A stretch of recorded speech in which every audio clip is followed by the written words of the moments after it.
Operation Heartburn is now officially added to Pressure, meaning everything that happens in the event at this point is now actually canon to Pressure's universe. And with that, we got 3 new documents, which are very, very long. Shoutouts to the writing team for having so much to say. Oh my god. Here's my live reaction to how long these documents were. Oh my god. Okay. I didn't know that there was a rotten coral document. Okay, I thought it was just a revenants document. Okay, oh god, this is so much reading. Oh, this is so much. No one's gonna want to listen to me read and flub my words. I have to stream. Fuck. I was originally going to do a video like the Crooked and Rebarb docs where I just read them verbatim, but that video would be so boring. So I've decided to summarize the documents for you all. Each section will go over basically all information and summarize for your little pea brains. So sit back, relax, and let's get to summarizing. And of course, if you're new here, I'm babasmind. I'm obsessed with this Roblox game called Pressure, and you'll have a great time here if you like the game too. Drop a sub, why don't you? Alright, enjoy the vid.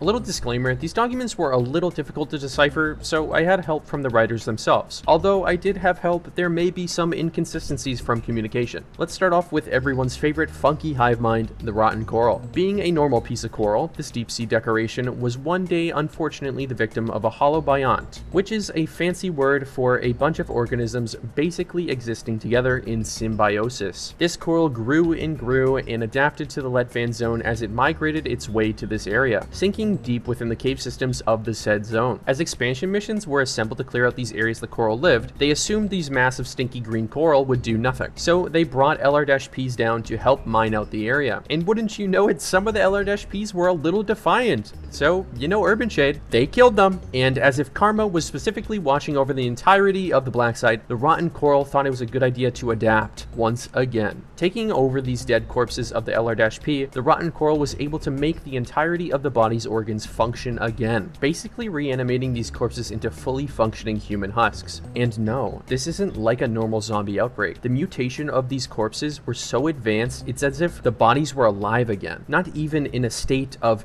in between. After dealing with these newfound issues, Urban Shade of course contained the rotten coral and also allowed the bioparanormal division to handle all experiments. Let's shorten this a bit for you guys. The rotten coral went through so many tests. Some on some sea bunnies, some on organs, some on corpses, and some on live people. Plenty of interesting things happened. But to simplify some of this, there were some tests done to see if the rotten coral could be tricked into the personnel from the black site not being seen as hostile by using recorded vibrations from the mother coral. In the end, this did not work, and the rotten coral ended up becoming very hostile towards the personnel of the black site. They also did some experiments on failed organs by injecting them with rotten coral, which showed immediate regeneration and fixing of organ issues. So that's pretty cool. Now that the baseline of the rotten coral is done, let's move on to the big mama themselves, the heart of Lazarus. When certain conditions are met, the rotten coral will begin a sort of bloom, forming polyps that will transform into the mother of all surrounding colonies of the rotten coral. This heart sends out vibrational frequencies to the rotten coral colonies to tell them what to do. The heart is the single most important asset to the rotten coral's advanced production in infestation. And when a heart gets big enough, they'll start using the corpses of dead Robloxians or other animals as guards basically, becoming the revenants. Starting with the common revenants, these creatures impose little threat to the trained guardsmen, but in numbers they can become overwhelming very fast. And speaking of fast, one uncommon variation of the common revenant is called sprinters, just a version of the revenant that has the ability of running faster than the others. All revenants usually only appear in instances of outbreaks when a hostile threat opposes the heart of Lazarus. If the heart of Lazarus is destroyed, all remaining revenants will enter a state of pure rage and hostility, mainly attacking the ones who caused the mother heart to be destroyed. But without further instruction and guidance from a Lazarus heart, the colonies will over time dissipate. Hello everyone, it's the halfway mark, so that means I have to chill now. Ignore my weird dislocated arms. I would like to thank my channel members. Thank you guys for sticking around and giving me money. It helps me make more videos. Anyways, become a channel member now. Thank you so much,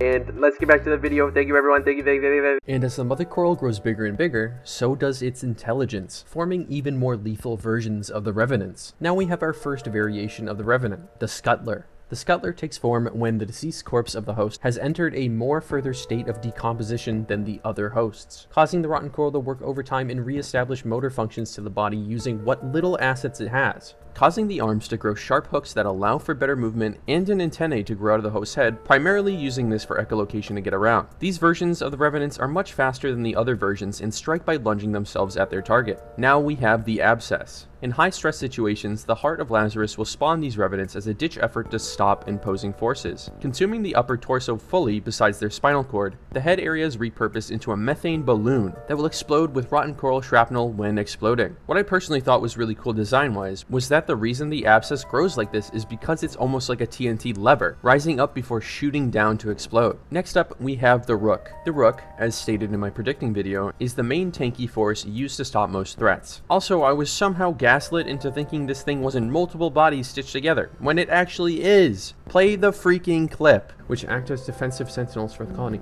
I'm sorry, is this more than one, like, personnel? Yeah. Everyone that told me that this was one person. I hate you all. Oh my god. If you look closely, like, there's 3 bodies. There's 3?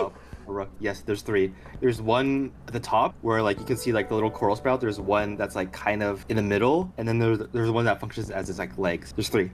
Dude, I need an apology from like everyone that told me that it was one body. As you can gather from that, the Rook comprises itself of many bodies to form its structure. Being as huge as it is, it also has vast amounts of strength, while lacking little maneuverability. As these types of variants are neutralized, they still have use after meeting their end, being so big that their bodies can be repurposed by the rotten coral as makeshift barricades to protect the rotten coral from further threats. Now, the Bullwark. Moving on to some more properly predicted propositions, the Bullwark is primarily comprised of bodies who fit the criteria of what the rotten coral needed from them, mainly being heavy lifters and people with advanced strength. This highly defensive creature uses anything big to block incoming projectiles from threats. To walls, to doors, to defective Rook bodies, these Bullwark revenants will use almost anything to keep their comrades alive. Consuming most of the intestinal tract of the bodies it infests, it uses this extra space to mutate these bodies to the extreme, causing intense strength in the host to be able to lift these objects. Due to their intestinal tract being gone, they have no way of ingesting food normally, and since these bodies are fully reanimated into living creatures again, they have to uphold these functions too, such as eating and drinking. So as a way to counteract the no digestive tract, the Bullwark grows sacks of nutrients on their back, which slowly feeds them over time, also being the opening where the player can shoot them. Now we'll be moving on to probably the most intense case of body horror yet, the Marksman.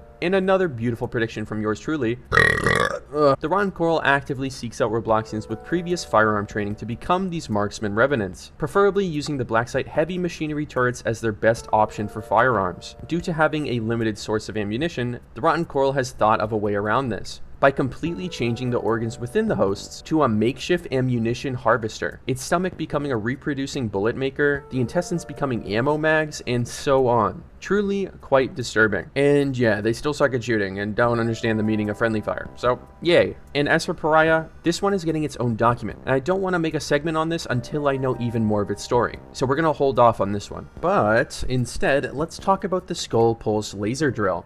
If you know anything about the lore in the Black Site, you would recognize a certain name in the Skull Pulse laser drill document, Director Kepler. Kepler was the one who built the lunar dock for the Black Site, being the room the Expendable is in when we do the Searchlight's grand encounter. He's also known for single-handedly marking a financial cascade into bankruptcy for the Black Site as well. But let's not focus on that, because today, we'll be talking about his first ever recorded win in this game's lore, the drill.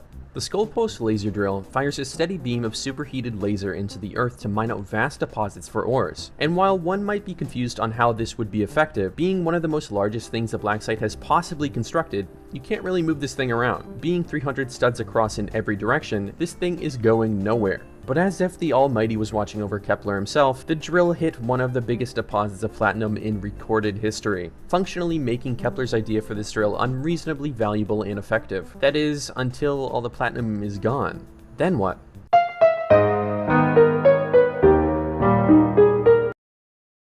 Alright, and now here's the tangent where I go on a rant about a portion of the story that I really like. Reanimation. The rotten coral fully reanimates functions of the body where they infest, or at least portions of the body that haven't undergone complete decomposition. And even at that point, the rotten coral still will try to fix the issues and use the organs once again. It's pretty insane work. It's not even like they have to do this either, since we see the Marksman in Bullwark live on without their organs. That's a very interesting detail I think most people don't actually pay attention to, especially in the revenants that still have their brain. Most of the time, you'll see the head area of the revenants to either be completely gone or disfigured, but there are still some that look like they have their brain intact. It makes me wonder, with the other organs that get fixed, do the hosts remember things? I've never really seen a zombie outbreak be described like this, and it's really cool. That about wraps up everything I wanted to go over. And just a reminder, this is only a summary. Much more can be learned by reading the actual documents yourself. So get out there and play some Operation Heartburn. Hope you guys enjoyed this video. It took a lot of time to make, so hopefully it lives up to the work it took. Be on the lookout because a bunch of more videos will be out soon as well. I'll see you around. Bye bye.